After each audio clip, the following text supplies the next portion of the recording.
Hi, this is Marianne, and I'm going to show you a simple little trick that you can do to help you when you're working with skin and you just want to take some of the blotchiness. So you take the clone tool, you set it to lighten, and then when you hit the Alt key, pick a light spot of skin, and then don't move too far away from where you've picked. And then you can, what we always called scumble. You can scumble your brush, and you can see how if I Alt click here, where it's a little lighter, if I Alt click here, and sometimes it's hard to Alt click with the tablet.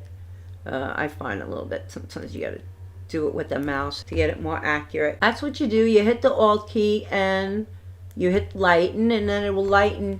Like if you have to remove hair from some newborns, a little more hairy than others, there's nothing to be ashamed of about that. But if you were requested to, now you could do it the opposite way too. You can do the clone tool not only in lighten, but you can do it in darken. And when you clone a dark area, same thing. We call it scumble around.